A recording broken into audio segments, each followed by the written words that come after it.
weekly spark of knowledge, a spark of knowledge that has been made possible by the StatuMentis Academy.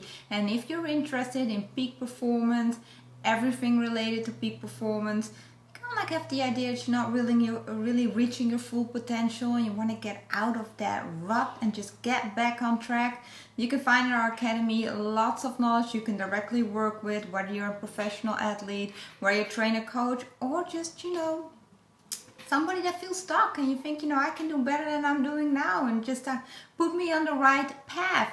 Go to the academy. You can find lots of things related to peak performance, mental toughness, training yourself, coaching yourself, or if you're a trainer, coach, or a leader, coaching others towards that peak performance zone. So take a look at StatuMentis.com. And if you appreciate that the way that we try to share knowledge by making these videos, give this video a like or subscribe to this channel, and like and subscribe. I appreciate that even more. Enough talk, let's jump right into today's topic, because this spark of knowledge is all about kickstart off your week. Really make the best of it, get motivated, and really start doing the right things, because at the end of the day, peak performance is all about taking the right actions by making the right decision and focusing our attention on all the right things, the things that we can control. We have to focus our attention on everything we can do instead of, what is not there or what's lacking. So let's jump right in. So today I really want to talk, because I really like to use these sparks, and I've said it before, to share my experiences, to share my knowledge, and mainly also if I notice trends or recurring questions that I get, or I see problems popping up in different areas, that are kind of like the same. I would really like to use this spark to talk about it, because by sharing knowledge, I think we can all help each other out and we can all get better every day.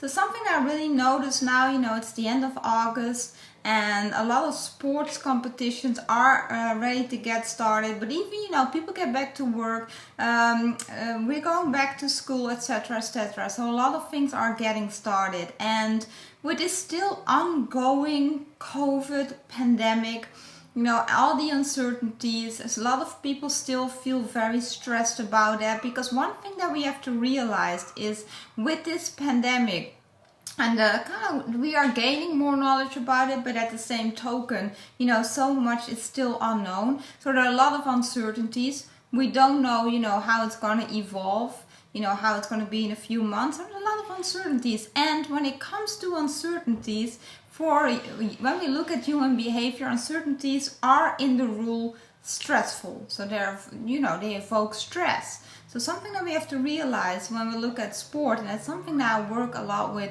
in my day-to-day practice, is that when we have athletes, they will in the rule have a higher baseline of, arousal and stress. And if you watch back, some of my previous video, I've explained that there's a relationship between arousal, stress, and performance. Think back about the Dodson law, and that relationship is an inverted U-curve, where our peak performance zone is actually in the middle of that curve. So we need a decent amount of stress and arousal, and problems in our performance level will occur if we either experience too little arousal or we experience too much arousal. And you can imagine in this time, things are different. Think about soccer players, the stage that they are going to perform on. When we look at, the professional level, but even, the levels below that, it's different. We got more empty stadiums. You got just the fear of getting infected. There's a lot of things different than when we compare it to, the previous season. So there are a lot of extra stressors. So when it comes to this relationship between stress, arousal, and performance, what can we expect is that we're going to deal and we're going to see more over-aroused players. But it can also just be coaches, but it can also be you and your work when you have to return back to your work. So it's also important for yourself to notice, for managers, for leaders in general, also for our children when they go back to school. We will see more over-aroused complaints, so also behavior that is linked to over-arousal. And it's very important that you know, what does over-aroused behavior look like? Because when I take it back to sport, but you can basically take that back to your everyday life too. You need to know the behavior that is linked with, you know, the problematic zones when it comes to that performance curve, under arousal, over arousal. But now I want to look more to that over arousal corner, because again, in these times we will see way more people in that part of the curve because of all these uncertainties. When I take it back to soccer, I will give you some examples, and you know, when you go through these examples, it's not that difficult to kind of get that back and take that back to your own day-to-day life or day-to-day practice. Over-aroused behavior is very much linked to panicky behavior. It's very much linked to the anxiety spectrum. And when we think about anxiety and we link behavior to anxiety, what do we see a lot? We see a lot of avoidance. And what do I mean with avoidance? It's just kind of like comes out of evolution.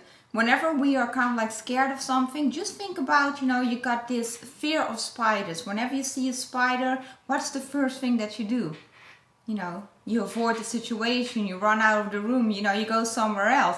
That's very much to do with evolution, reflex behavior, you're really trying to maintain and protect our existence. The same comes to when we experience over-arousal. We see that natural reaction. And something that we have to realize is that when we experience a lot of stress, a lot of arousal, it will end up in anxious behavior. So it's not really one object we're fearful of, but our bucket with arousal and stress gets so full that it ends up in anxious behavior. We create our own anxiety, and we will see that avoidant behavior. When I take it back to soccer, what will we see? We will see a lot of safety behaviors. So a lot of players that, you know, play the safe ball instead of the best ball. You know, a lot of coaches try to push forward, you know, try to make the game, try to be creative, want to see creativity. Over-aroused players you will see that very little. You know, they try to play the ball to the side, backwards. You see very little duels, very little, you know, walking with the ball, because that's all risk, you know, and they are trying to avoid. So they try to be as invisible as possible. They will be getting more and more invisible because they just want to kind of like avoid risk, avoid a responsibility. So you see also a huge decrease in task efficiency, while most trainers and coaches really, you know, have that demand to push forward, make the play, stay in control, you know, not be in control but be in control. So you see that avoidance component, you see that panicky behavior, so over intense reactions, you know, kind of like very little control over the ball, you know, the ball that suddenly goes out of the stadium is very uncontrolled.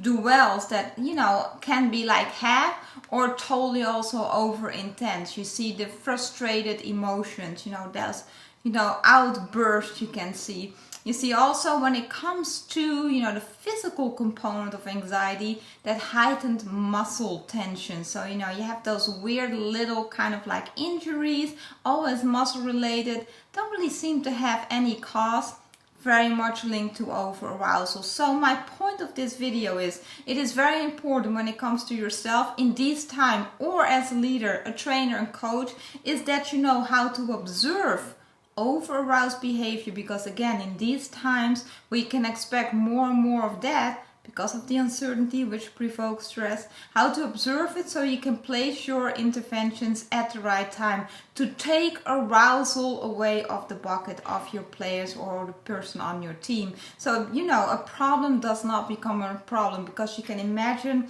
if you're long in that over-aroused state, chronic problems will and can arise. So it's important to know what it looks like so you can place your interventions. In this video, I will include 2 models, you know, some interventions you can place when it comes to under arousal, but in these times, again, even more the interventions that you can place when it comes to over arousal. But again, it is very important that you know what that behavior looks like. We got more information about over arousal, under arousal In our e-course, which you can find on our website, StatuMentis.com, on the courses about this, peak performance, arousal control, how you can observe it, interventions. So if you're interested and want to know more about this topic, definitely worth taking a look there or go through the videos of this channel. I really much enjoyed making this spark of knowledge. I'm looking forward to talk to you next week, and please all stay safe.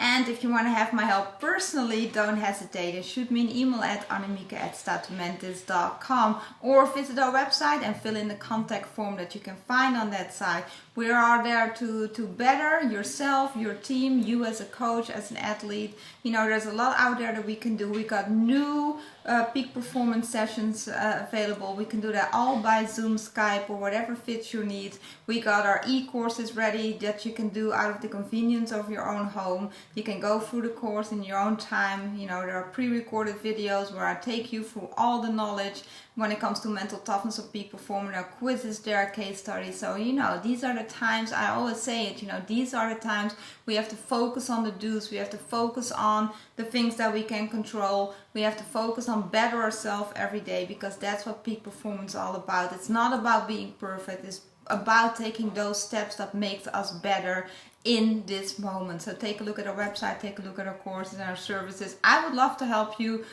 further, you know, reaching your goals, reaching your full potential. So annemieke@statumentis.com, and I will answer all your questions, and I'm looking forward to work with you.